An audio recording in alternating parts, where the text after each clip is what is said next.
Baik,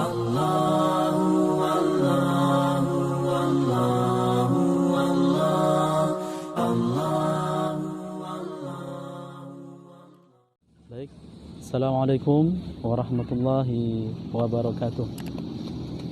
Alhamdulillah, wassalatu wassalamu ala rasulillah wa ala alihi wa sahbihi wa mawala, amma ba'du. Saudara-saudaraku semuanya yang dimuliakan Allah Subhanahu wa taala, setelah sepekan lamanya kita berpuasa ini, mudah-mudahan Allah senantiasa menguatkan keimanan kita untuk selalu meningkatkan ketakwaannya kepadanya. Amin ya rabbal alamin. Saudara-saudaraku semuanya, kesempatan ini sedikit berbagi tentang tetangga. Ya. Untuk saat-saat lockdown saat ini, saudara-saudaraku semuanya, atau karantina wilayah, atau penerapan skala besar yang dianjurkan oleh beberapa pemerintahan, membuat kita untuk lebih baik berada di rumah. Saat kita berada di rumah, mengurangi aktivitas kita di luar, maka jangan sampai saudara-saudaraku semuanya kita lupa dengan hak tetangga. Tetangga yang selama ini hidup bersama kita, yang rumahnya dekat dengan kita, kadang-kadang kita lupa memikirkan hak-hak mereka. Bahwa saudara-saudaraku semuanya, tetangga itu adalah orang yang di antara orang-orang yang penting dalam kehidupan kita, yang selalu senantiasa menolong kita, yang senantiasa melihat kita, dan senantiasa anak kita kadang-kadang bermain di rumah tetangga kita. Maka Imam Ibnu Hajar Al-Asqalani mengingatkan dalam sebuah karangannya bahwa tetangga itu, saudara-saudaraku, dalam Islam itu tidak mencakup kepada saudara-saudara kita yang Islam, tetapi lebih luas lagi bahwa tetangga itu meliputi tetangga yang bukan Islam, non-Muslim, artinya tetangga yang meliputi tetangga yang jauh rumahnya dengan kita, yang memiliki kebiasaan yang buruk, yang memiliki postur tubuh yang tinggi ataupun yang pendek. Kalau selama berada di sekeliling kita, maka itulah tetangga kita. Maka dalam fikih itu diajarkan 40 rumah, ya, di kanan, kiri, depan, belakang rumah kita itu adalah tetangga. Maka Rasulullah SAW mengingatkan, man kana yu'minu billahi wal yaumil akhir, barang siapa yang dirinya beriman terhadap hari akhir, di hari pembalasan itu, fal yukrim jarah, atau redaksi lain fal yuhsin jarahu, hendaklah dirinya memuliakan tetangganya. Nah, saudara-saudaraku, kalimat redaksi hadisnya itu mengaitkan keimanan, ya, dengan memuliakan tetangga. Ini artinya apa, saudara-saudaraku? Bahwa kita yang sudah menyatakan diri beriman haruslah mengantarkan sikap yang mulia, sikap yang baik terhadap orang-orang yang di sekeliling kita, rumahnya, karena itu langsung disandingkan oleh Allah Subhanahu wa taala dengan keimanan kita.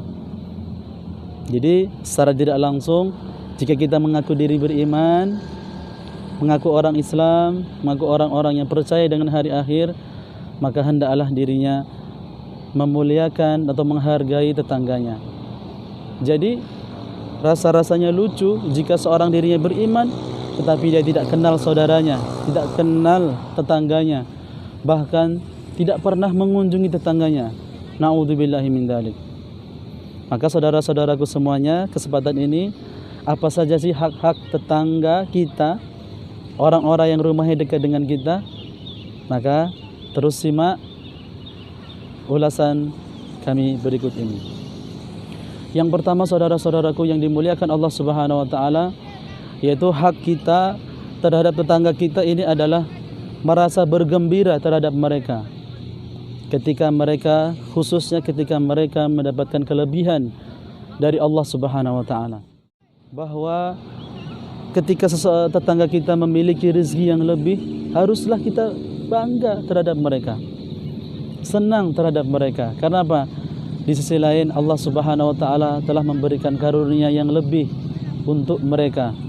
Maka tidak ada alasan yang lain selain kita merasa senang juga. Maka wujud dari tetangga yang baik yang pertama ini adalah merasa senang jika tetangga kita ada yang diberikan kelebihan rezeki oleh Allah Subhanahu wa taala. Yang kedua, saudara-saudaraku, hak tetangga kita adalah membantunya. Nah, ini kalimat ini simpel, terlebih saat ini yang saat kita berada di rumah, stay home, maka membantu tetangga kita ini adalah suatu keharusan. Jangan sampai ya kita merasa nyaman sendiri bersama keluarga, tetapi tetangga kita ada yang menderita.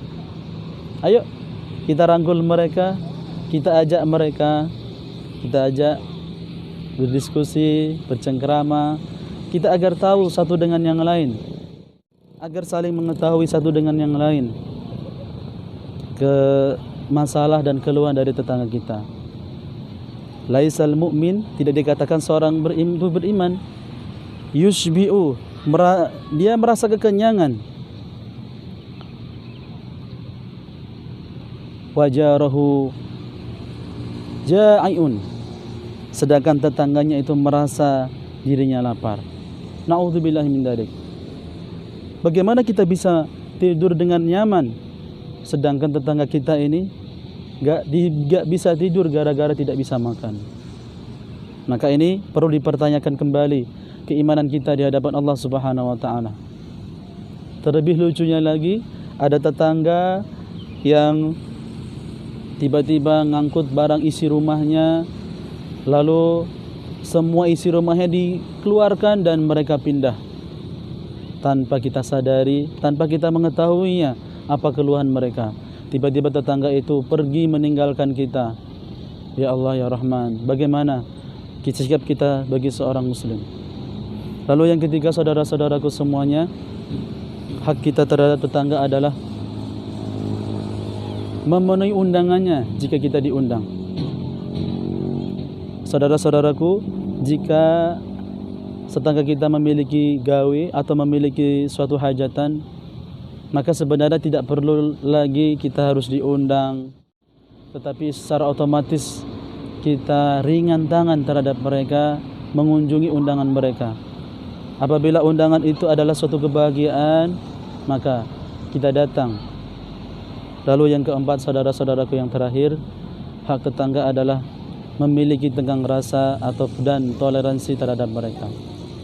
Selama tidak ada kemaksiatan, selama tidak mengundang madarat, mengundang murka dari Allah Subhanahu wa taala, maka jangan sampai kita sampai lalai. Ayo kita memiliki tenggang rasa, berusaha untuk lapangkan hati kita, untuk meninggalkan sesuatu yang kiranya menimbulkan kegaduhan dalam hati kita, seperti mencela, seperti memaki terhadap tetangga, ataupun berbuat kasar terhadap mereka. Mohon saudara-saudaraku semua kita jauhi, karena itu akan membuat hubungan kita renggang terhadap tetangga kita. Lebih-lebih saudara-saudaraku semuanya, kita sudah berhidup lama di perumahan, hidup lama bertetangga di suatu daerah atau di kampung, tetapi tetangga itu selalu, atau diri kita ini selalu tidak dirahmati oleh Allah Subhanahu wa taala gara-gara hati kita yang mungkin terlalu busuk terhadap mereka. Ayo, di kesempatan ini mari sama-sama kita menjadi orang-orang yang baik, orang-orang yang cerdas. Artinya hidup bukan hanya sendiri, bukan hanya bersama keluarga, tetapi kita hidup adalah lebih kepada bersosial, hablum minan nas.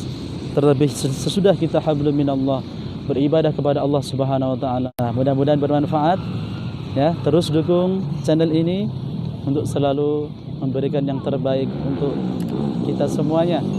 Mari kita raih pahalanya. Usikum wa nafsi bitaqwallah. Assalamualaikum warahmatullahi wabarakatuh.